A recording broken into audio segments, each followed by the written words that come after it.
a live before, and I'm only going to be doing this for about 15 minutes. So just bear with me whilst I try and figure all this chaos out for 2 seconds.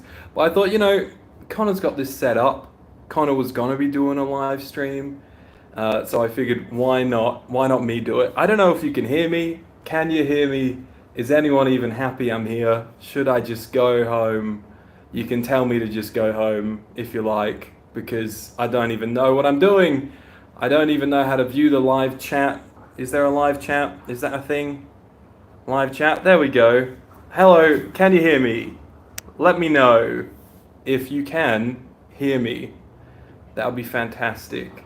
Because, I don't know, if you can't, then I might as well just go home, right? I am home, but I'm about to not be home. So that's why I've sort of jumped on here now. I'd like to talk about Wild Blue Yonder today, I guess. I guess that's what we're doing today. I had nothing planned. This is supposed to be Connor. So I'm here for 15 minutes.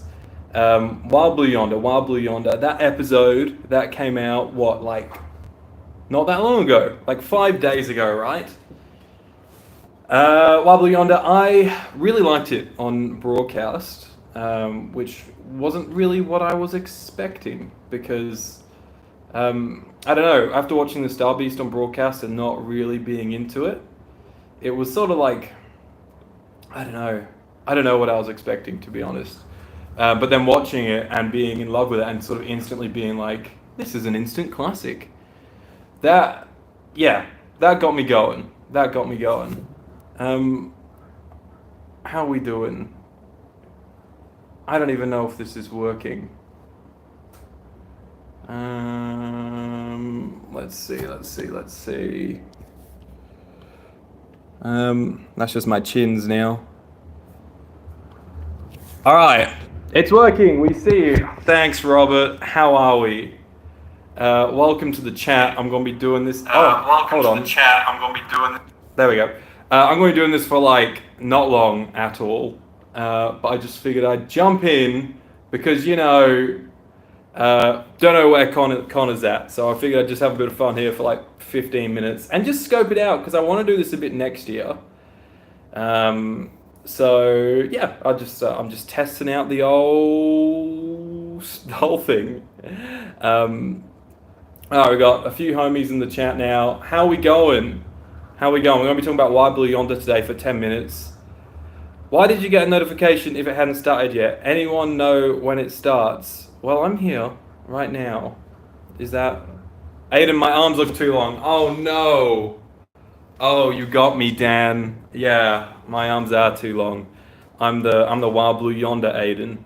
Does anyone have a name, a silly little name that we can give those Wild Blue Yonder guys? Because those guys are, because we have the Midnight Entity. I think that's what we call the Midnight guys.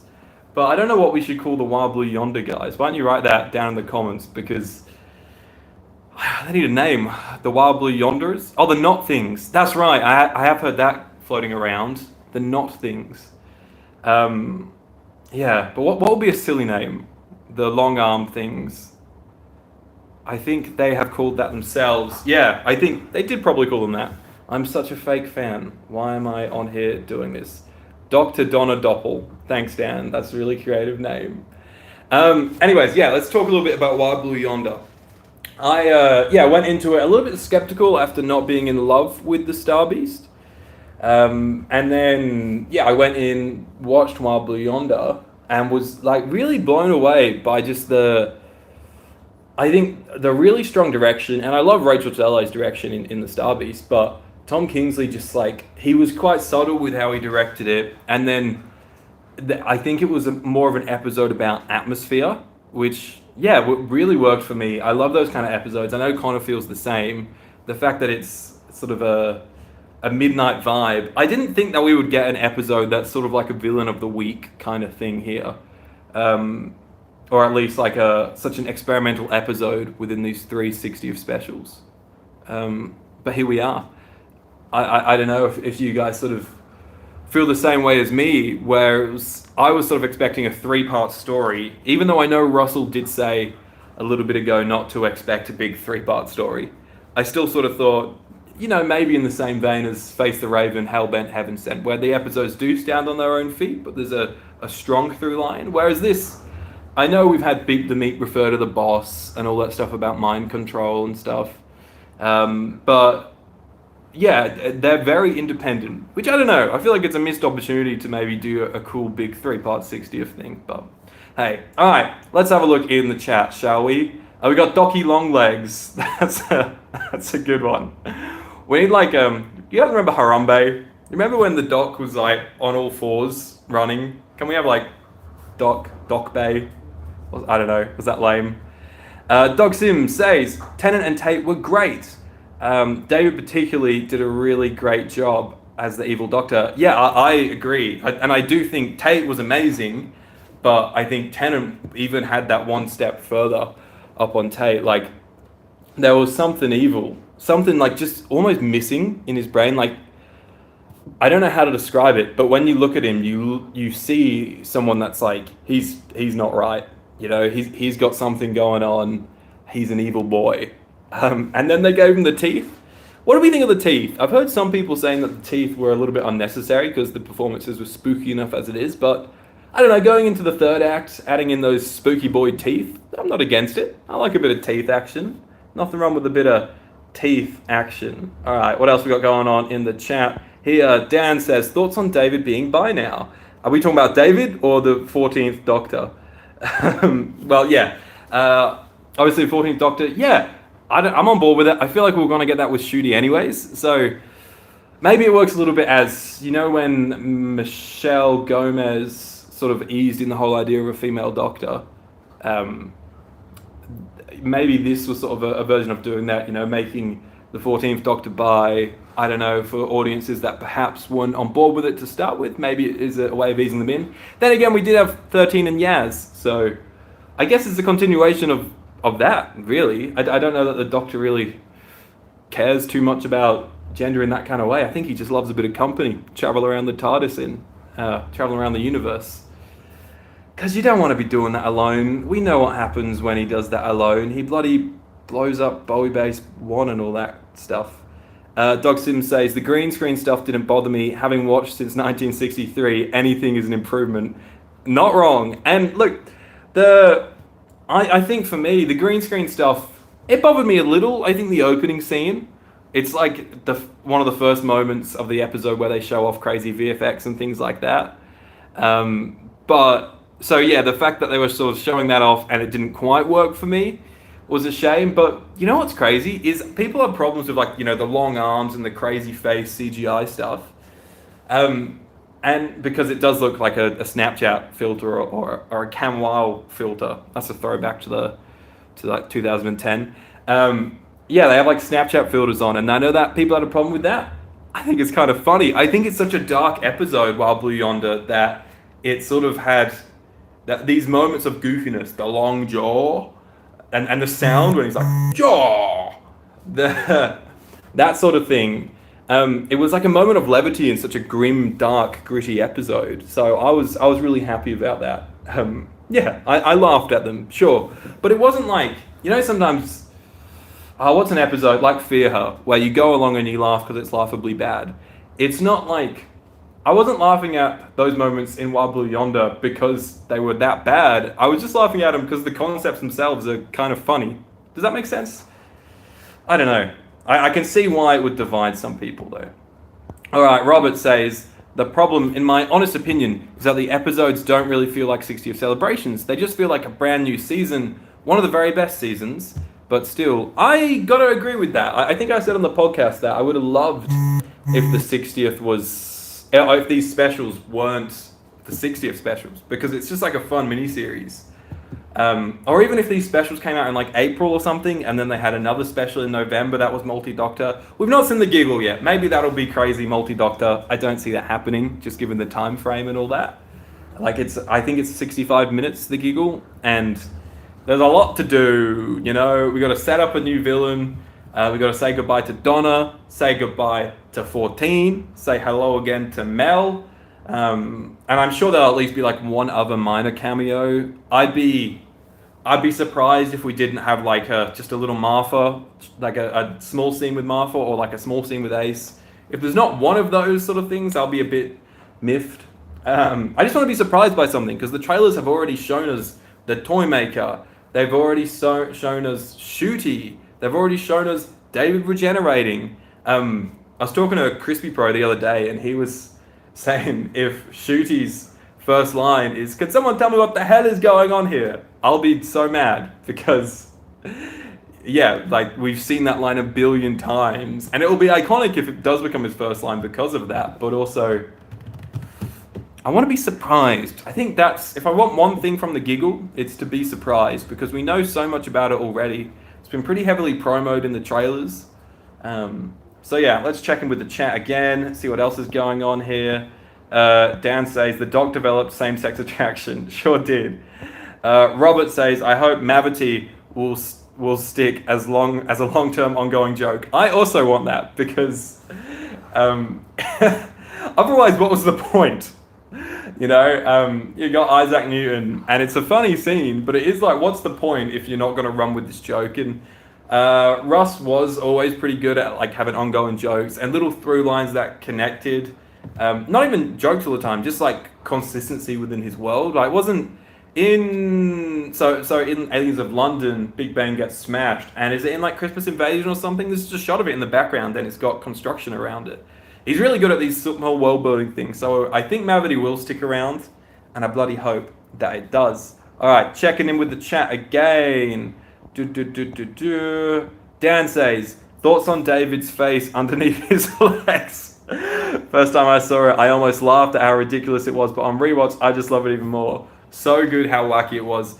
Okay, as much as I'll stand up for the goofy Snapchat filters and stuff, David's head between his legs, that one was real goofy. That one was pushing it. You can almost see like the green screen cut off under his chin. Yeah, it's nuts. But you know when he turns around and he goes, "Donna, Donna, Donna, Donna, Donna!" That's good. I think David purposely hammed that up because it's so silly. It really is silly. I watched Wild Yonder 3 times now, I should say. I think I loved it most on the second time. I loved it first time, loved it. It was like a midnight for me when I watched it a second time. I was that keen on it. Third time I watched it, I felt the slowness of it a little bit, but I think that's because I watched it like 3 times in 3 days. I think that's a me problem, not necessarily a problem with the episode. How many times have you guys watched Wild Blue Yonder? And is it getting better or worse on rewatch, or just sort of staying the same? Let's have a look. Stephanie Barrett says, I agree with you, Robert. Doesn't feel like 60th. I expected 3 stories interconnected. And I do think that's a common thought there, Stephanie. Like, a lot of people are saying this. I think most of us are just sort of happy with the episodes we're getting, but just not happy that they're the 60th. Because the 60th, I suppose we're comparing it, or at least, you know, there's a lot of older fans in here, but for me, my first anniversary special that I watched was the 50th. And that was huge. And there was a lot of hype building up to it. And even things down to the 50th anniversary trailer they did, where with all, you know, like the mannequins and Tom Baker's floating in the air. You guys all know the one. Iconic music, that sort of thing. And it's a shame that we didn't get something like that for this. But also, it's a shame that we don't have that sort of feeling about the 60th as a whole. Because what a time, you know? The Doctor Who only turned 60 once.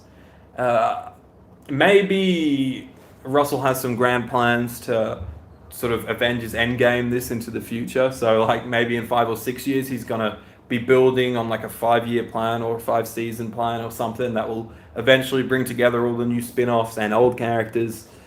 And maybe he doesn't want to blow his load too early doing a multi-Doctor story for his first adventure. But I think it is a shame. I hope we at least get like one cameo from a past Doctor next week, because we just need something to make it feel like the 60th. And I know Mel, we've got Mel back, but I also don't know how much time we're going to spend with Mel, because it is an hour. It's just over an hour, and we've got to introduce her. I don't know. And we've got so much to set up. I just hope Mel doesn't become just a little side character. I know she's coming back in series 14, but yeah, I don't know what else is going on there. I just got a message from Connor that says, "What the hell is going on?" So, I don't know, Connor. Why don't you join the stream? I got to take off in a second, so maybe you want to take over. This stream, maybe Connor doesn't know this. This stream was scheduled to start at 5:15, Connor. So at 5:45, I thought I'd jump on. I got to go in a jiff. But if you want to jump on and take over from me, Con, you sure can. All right, let's check in with the chat. This is fun. I like doing this. I just want to throw this out here as well. Next year, once Doctor Who's calmed down, I'm gonna do like a live game stream of that. Like, what was that game? Dimensions in Time or something? No, that's that's the comic relief thing, isn't it? No, something. The game on PS4 that came out with Jodie and David in it.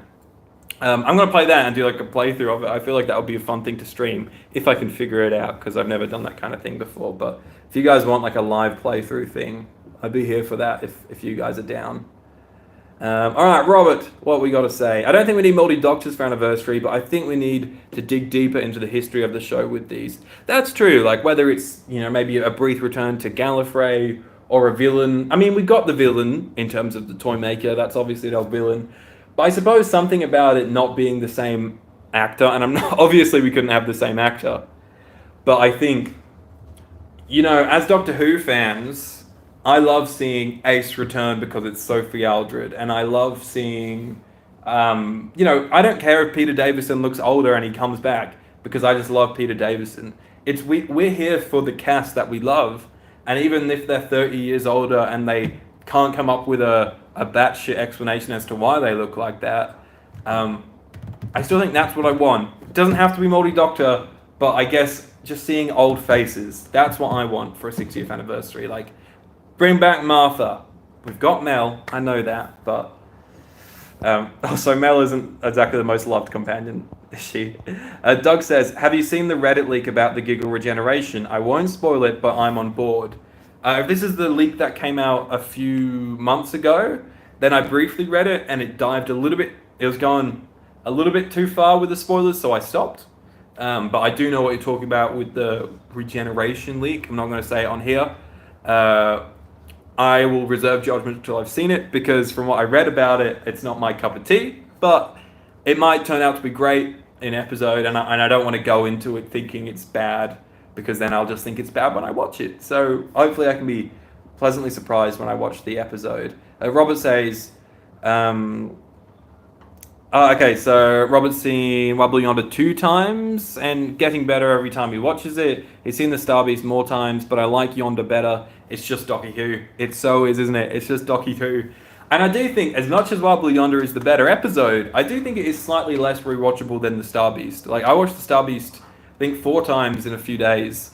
And I've watched Wobbly Yonder 3 times in a few days. And I definitely think I need to give it like another week or so before I revisit it.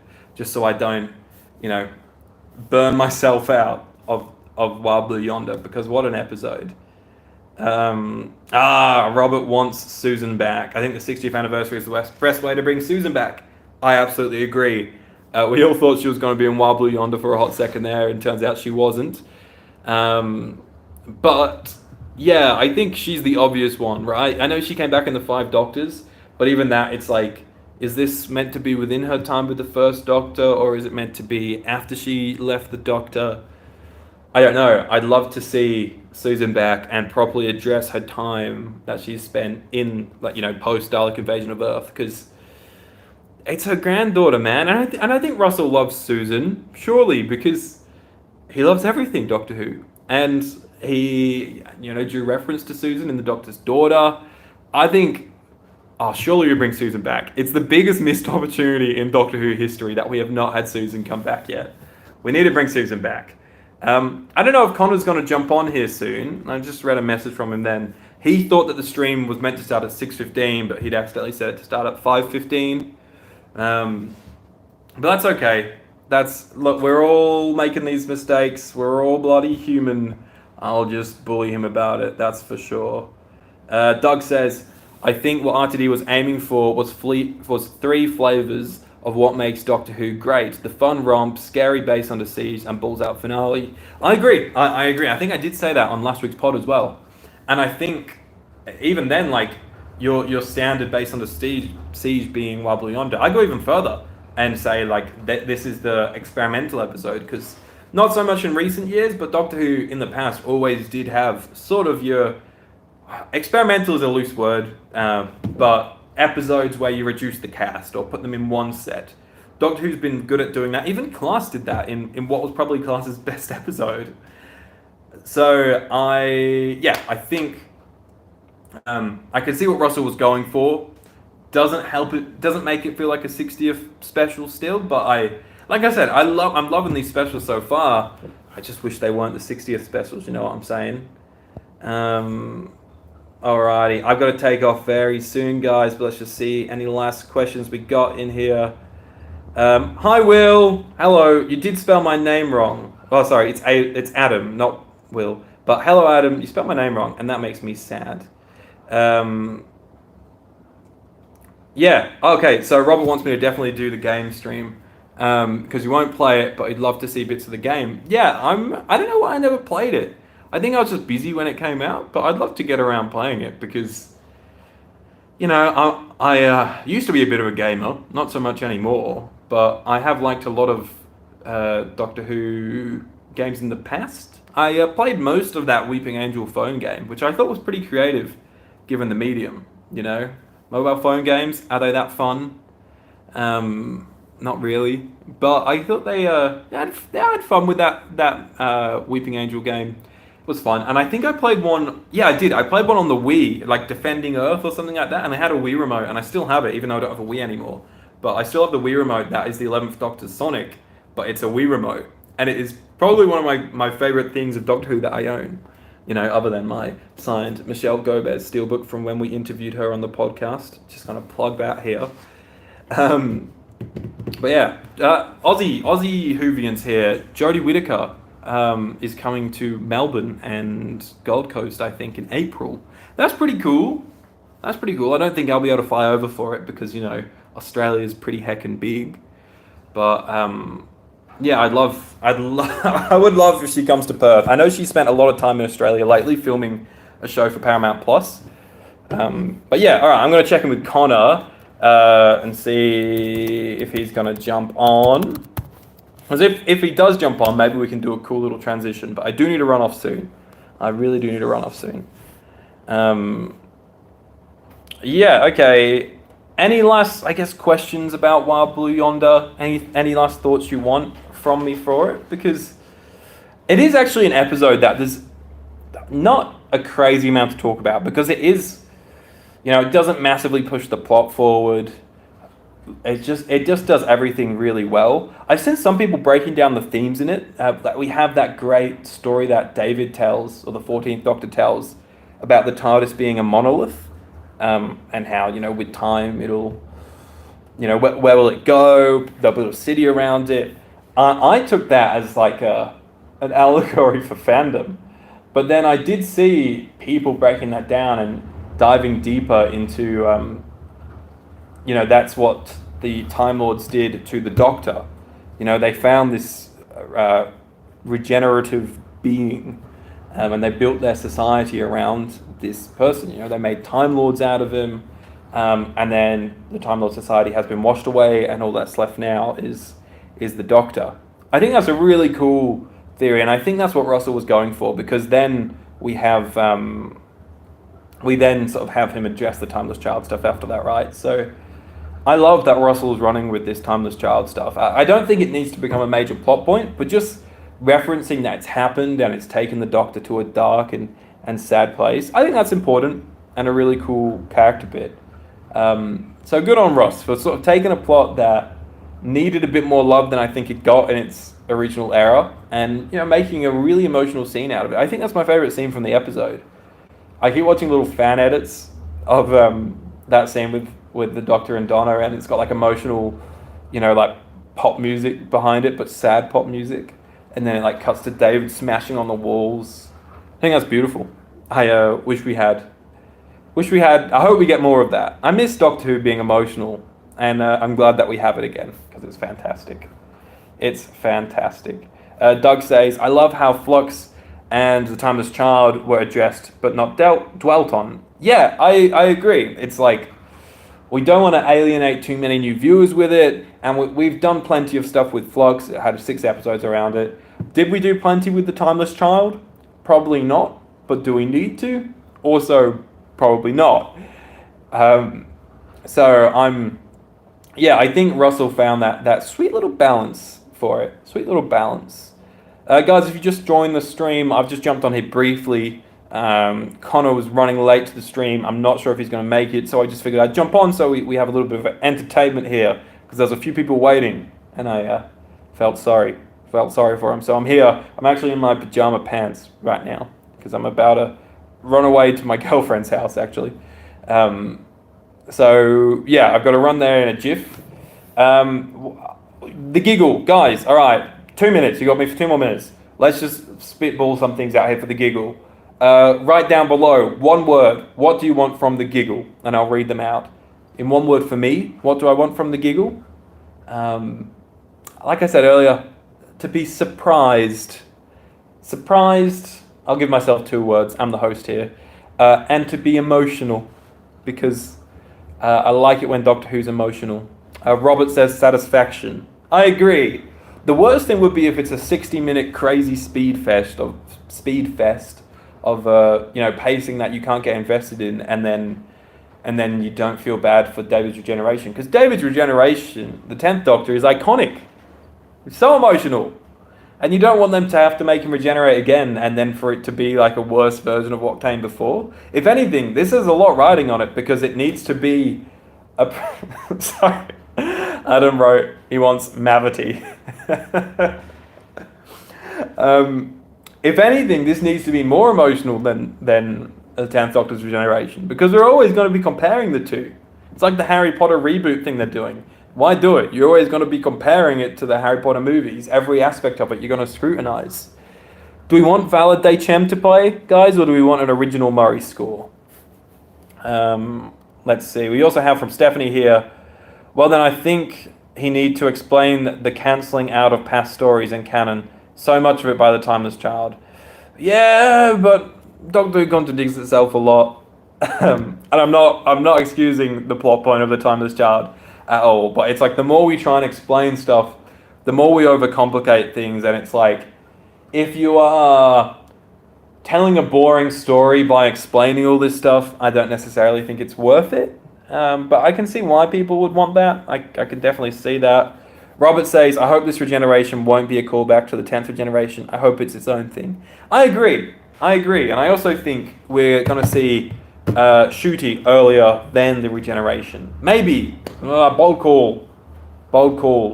I know 99% of what we've seen from him, it's a... 90% of what we've seen of him, he's been in his little shirt, the undone tie, the what the hell's going on here thing. But then we have seen that one shot, and it was very close up, so it's hard to tell. But in the main trailer, Shooty opens his eyes, right? And it's like, hallelujah. And it looks like he's got like the coat on or something. It doesn't look like the David Tennant shirt. So that makes me think, Shooty at the Guardians of the Edge. Maybe we'll see that before. I don't know. Where is Shooty? Why has he got a green screen? I don't know. Alright, we got a bit of drama going on in the chat. Whoa, drama. Doug says, keep the mystery. It's Doctor Who. I agree. There's some things in life are fun mysteries. And, do we want to know if aliens are real? Or do we rather them just be like a mystery? Do we want to know if ghosts are real? Or would we rather be just little mysteries? I'm a bit of a skeptic when it comes to that kind of thing. So I just realized it might look like I've got the Mean Girls Santas in front of me, because I'm just going to skip off that, because I was watching...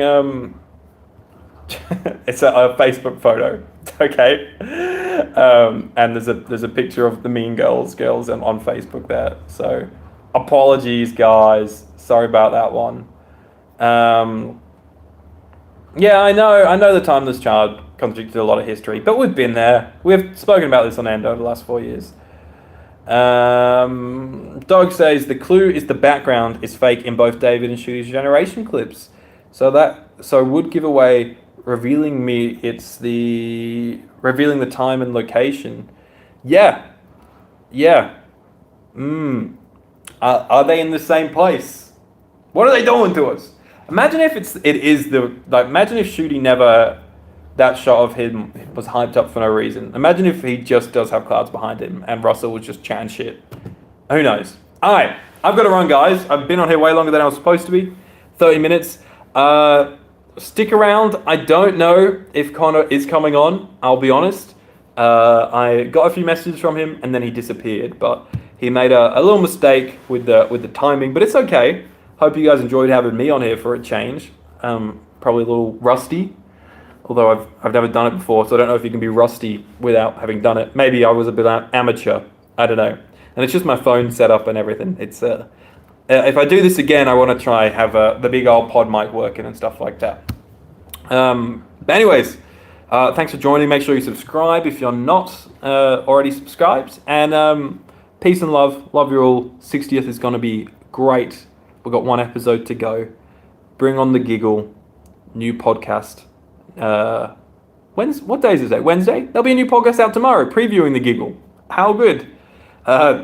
Thanks, Doug and Robert. Glad you guys enjoyed it, and everyone else that joined the stream.